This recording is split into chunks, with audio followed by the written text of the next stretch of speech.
Why is this happening in the United States of America?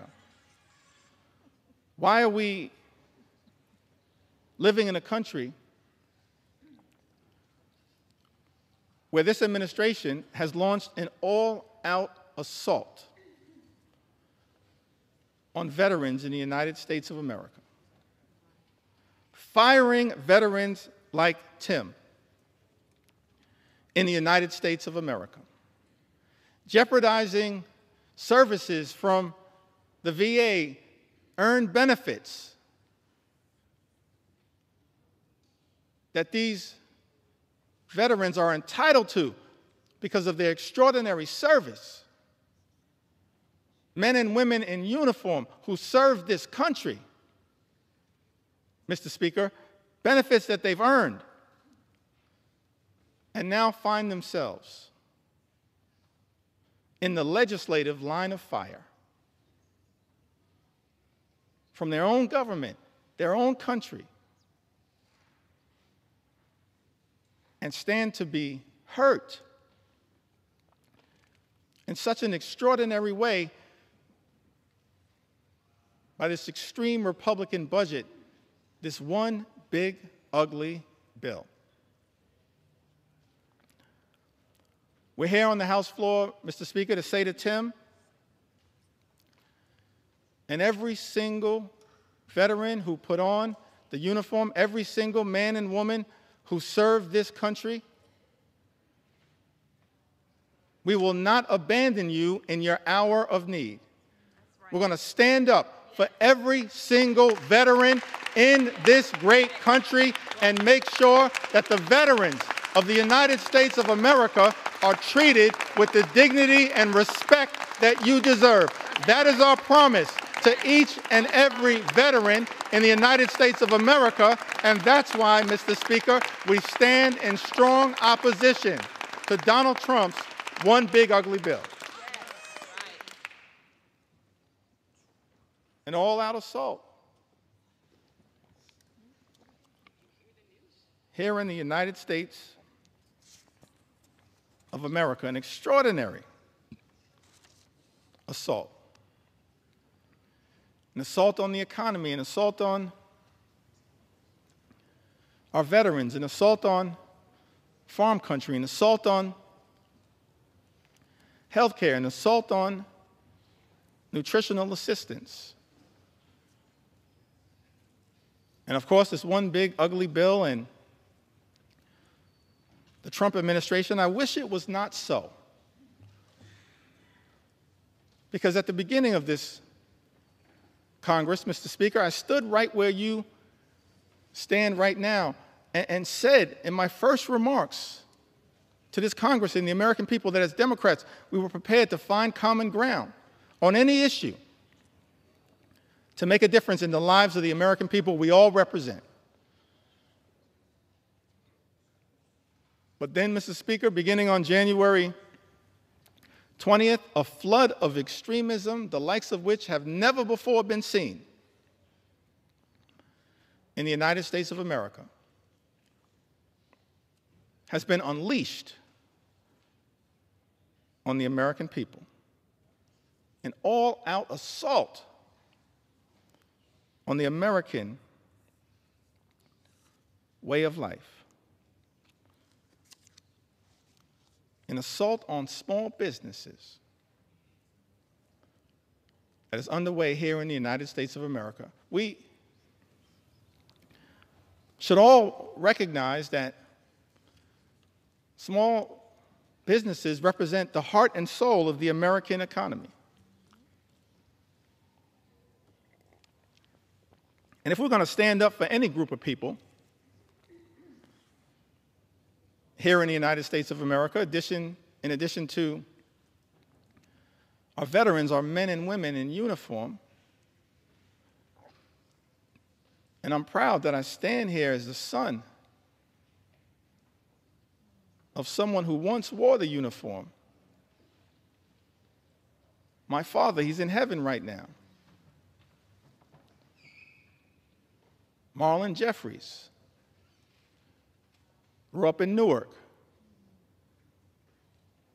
His nickname was Pudding.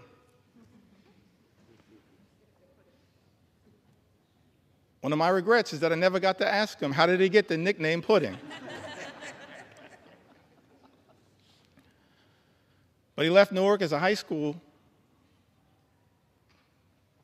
graduate and put the uniform on, enlisted in the Air Force, and served in Germany during the Cold War. We have to stand up for our veterans, stand up for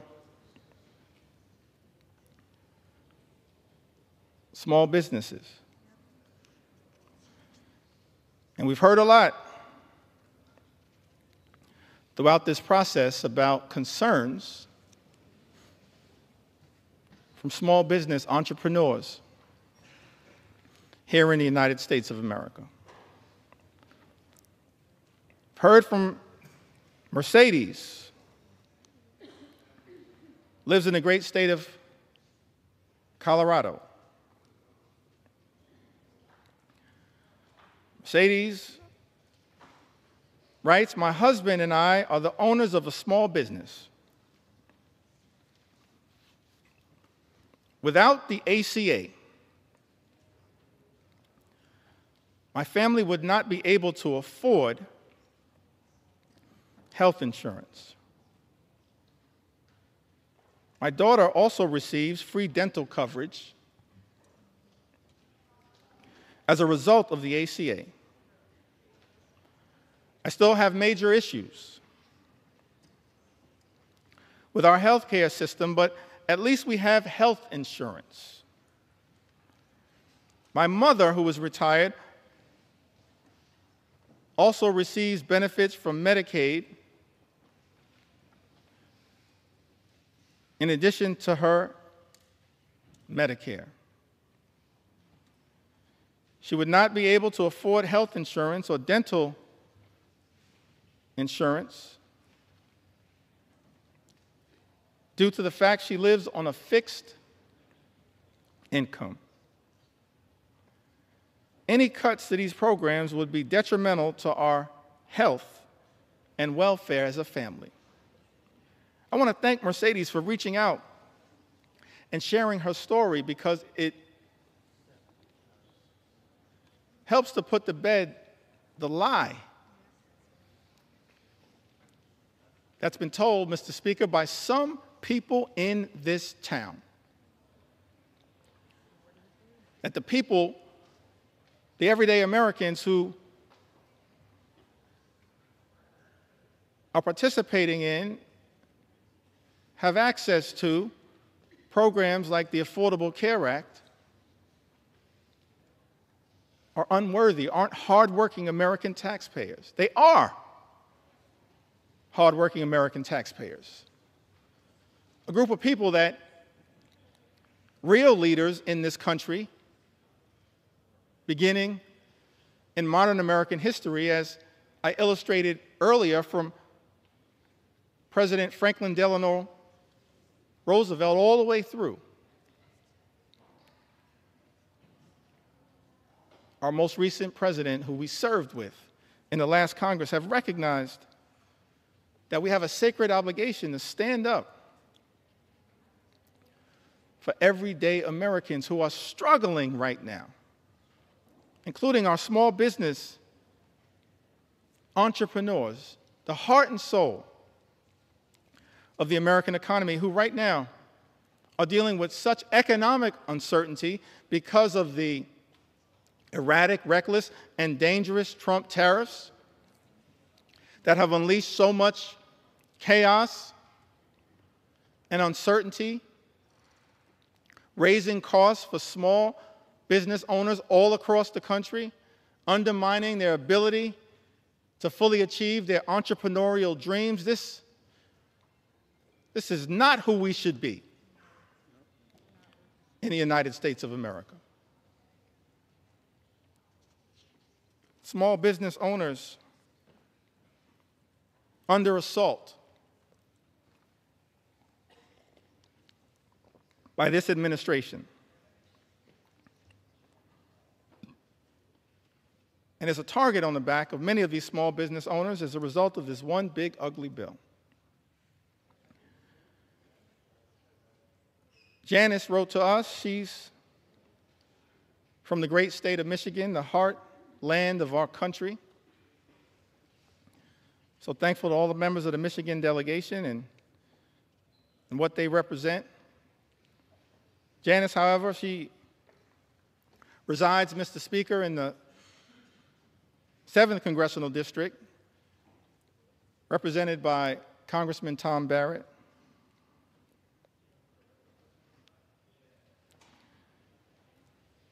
Says that small business owner, mother, ACA recipient in Michigan,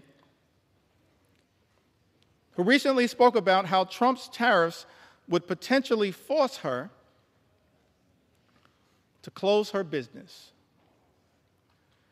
which has given her family a livelihood for a decade and helped put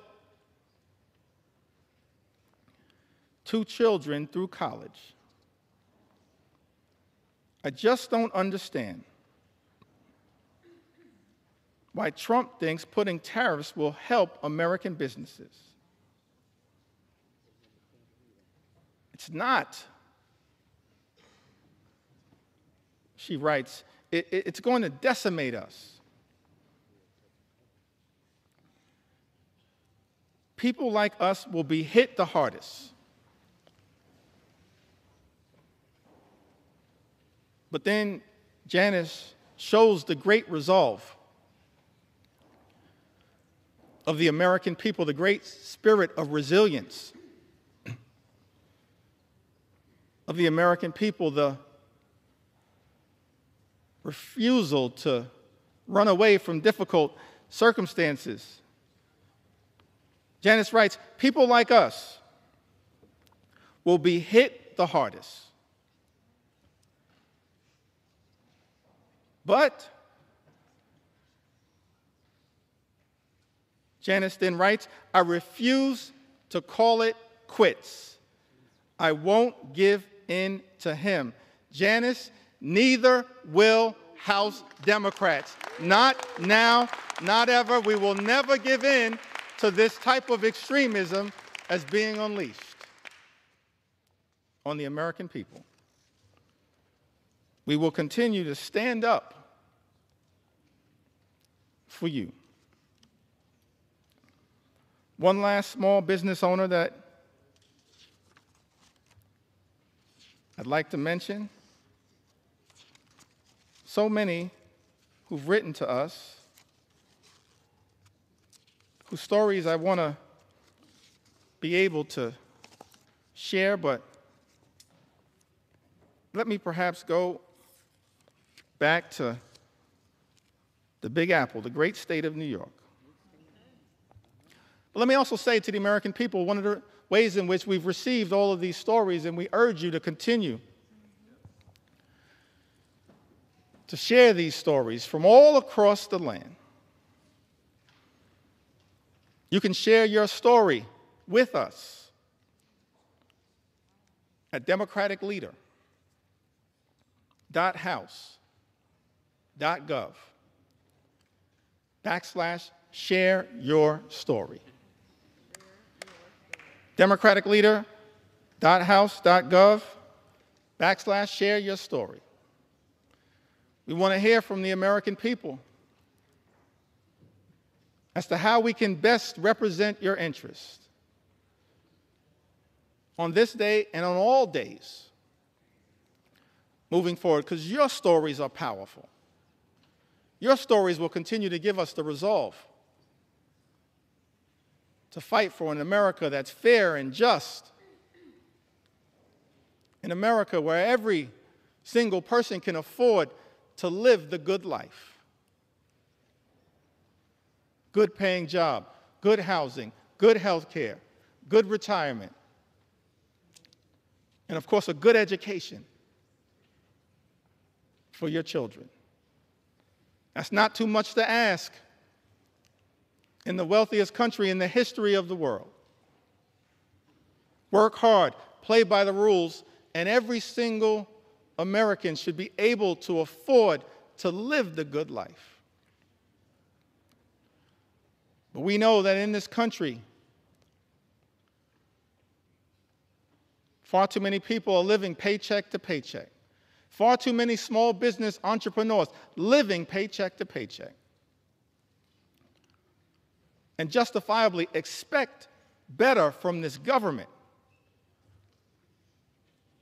We should be working hard in a bipartisan way to make their life better, not unleashing shock, awe, and pain on the American people. That's what this one big ugly bill will do. Devastate everyday Americans. Linda writes to us, a small business owner.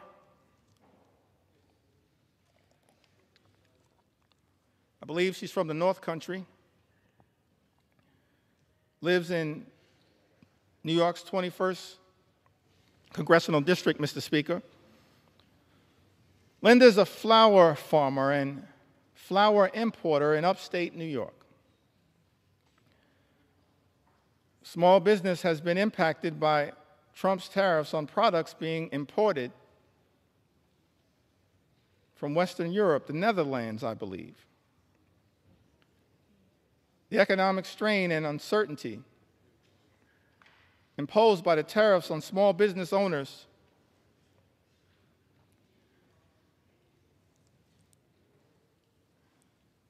operating on slim margins has caused Linda and her customers to incur additional expenses.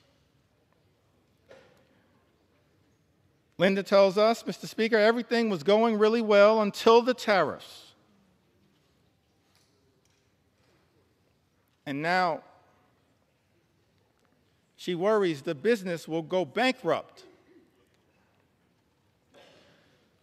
and be forced to close if the tariffs stay in place.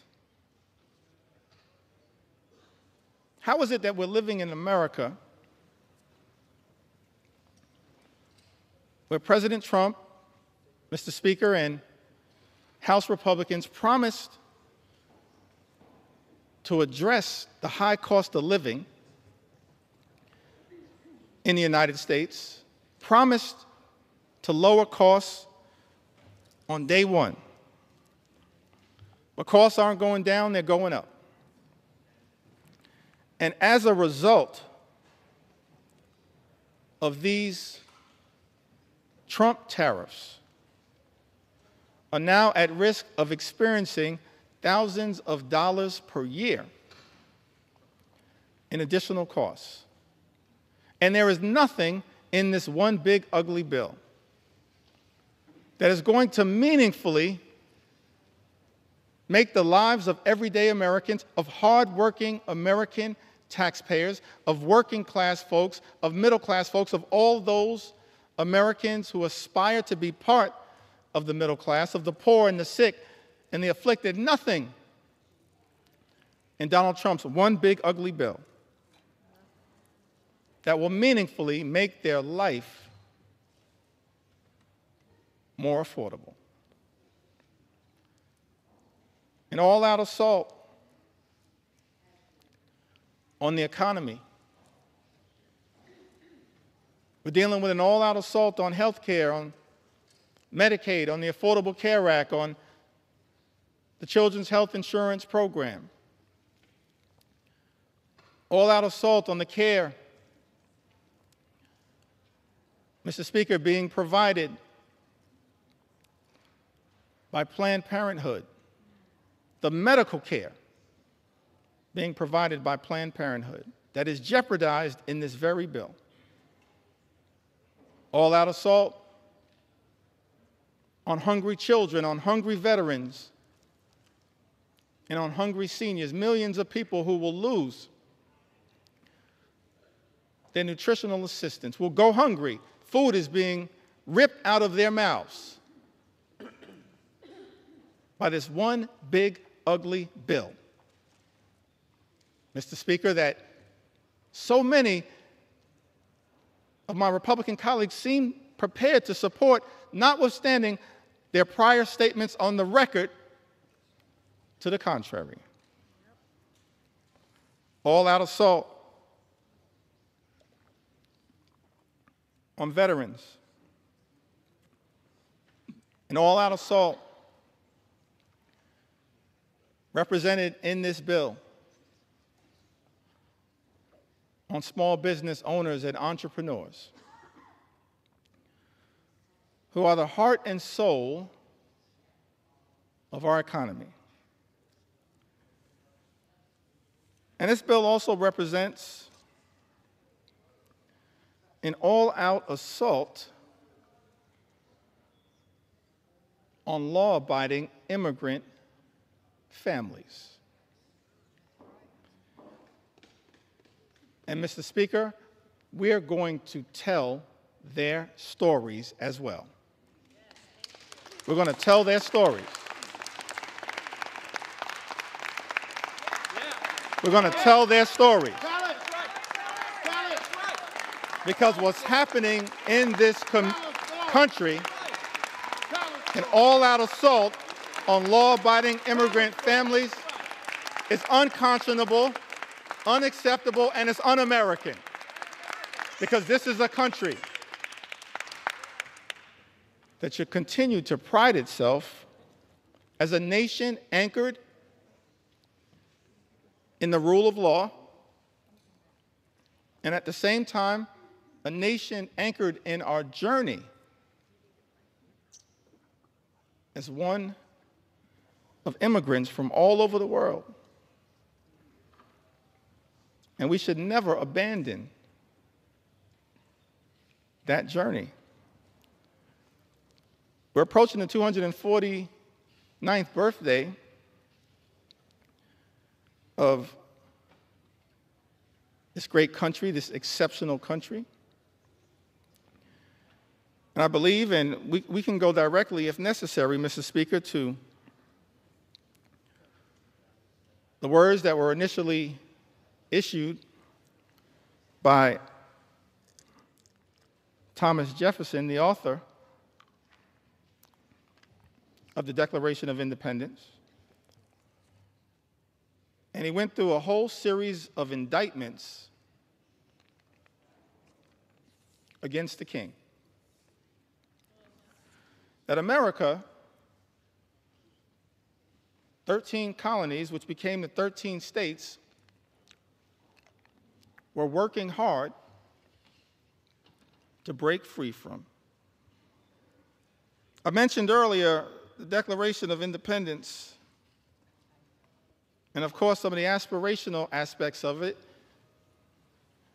There are really two parts, as I can tell. I'm not a constitutional scholar. I'm thankful for the constitutional scholars that serve in this Congress. No one more constitutional and more scholarly than my friend and colleague, the top Democrat on the Judiciary Committee, Jamie Raskin, who continues to lead the charge, standing up for the Constitution here in the United States of America. But as I read the Declaration of Independence, there seem to be two parts to it. There's the aspirational part, Mr. Speaker, of the Declaration of Independence. Of course, we hold these truths to be self-evident, that all men are created equal. We understand that now in a more enlightened way, all men, all women, all children, all of God's children created equally. That they are entitled to certain unalienable rights. That among these are life, liberty, and the pursuit of happiness.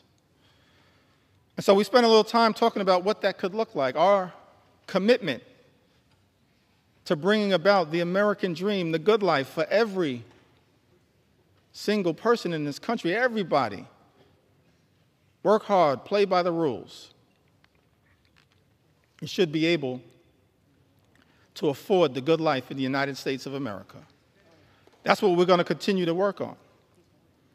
Bring the American dream to life, consistent with that aspirational part of the Declaration of Independence, the life, the liberty, and the pursuit of happiness. But then, as far as I can tell, there was also a second interesting part of the Declaration. It was the indictment against the king. And I commend everyone in this chamber, all of the American people who may be observing the proceedings in the House of Representatives, particularly as we approach July 4th, to read that Declaration of Independence. Perhaps I may even enter it into the record later on today. Because we're here, Mr. Speaker, to take our sweet time on behalf of the American people, to make sure as best we can, to cover all of the things that as Democrats we're fighting hard to defend during this extraordinary moment of assault directed at the American people as a result of this one big, ugly bill that will hurt everyday Americans in order to reward billionaires with massive tax breaks and then exploding the deficit and the debt in ways that will jeopardize the future of our children and our grandchildren. But the aspirational part of the Declaration of Independence, of course, that is often famously quoted. But then if you read other parts of the Declaration of Independence, extraordinarily written document, it reads like an indictment against the extremism of the king. It reads like an indictment against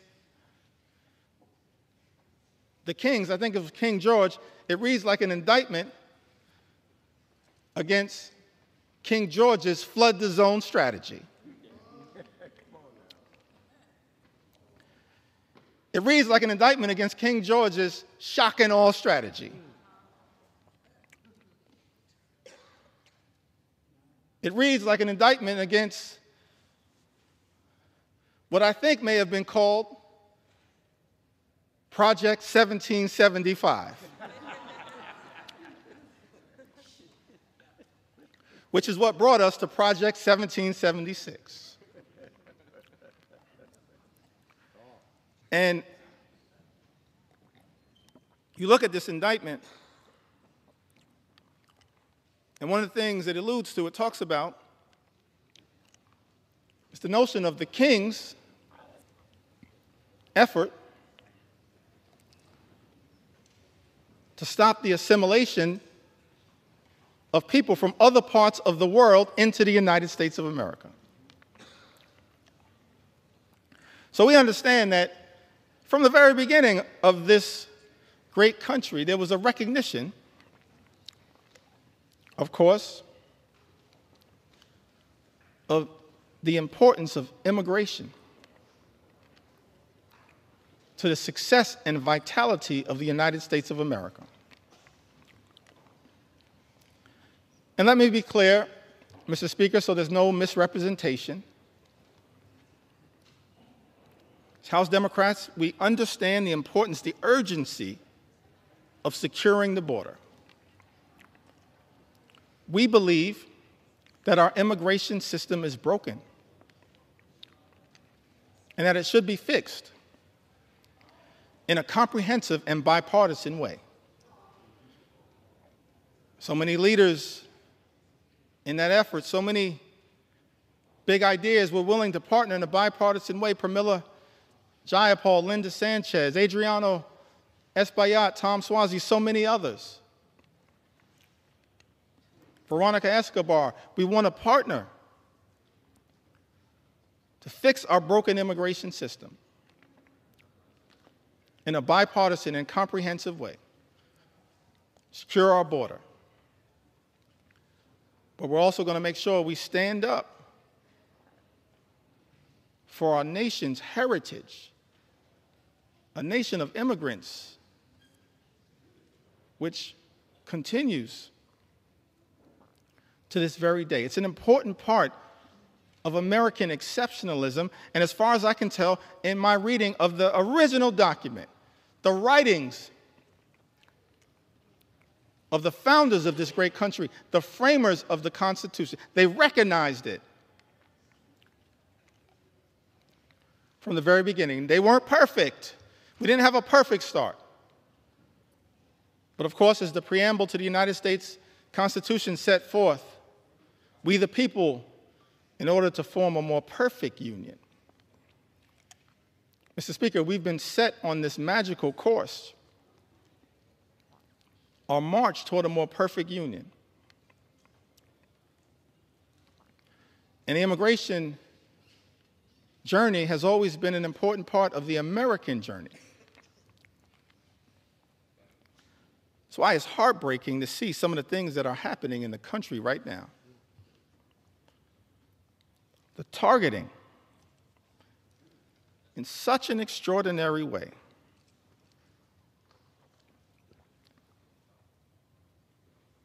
of law-abiding immigrant families, including American citizens. How can this be in the United States of America? Some people who might suggest that we should stay away from these stories. No, I'm going to lean into this part of the American journey because we support our heritage as a nation of immigrants. And we're going to stand up for dreamers, stand up for farm workers, stand up for law-abiding immigrant families all across this country.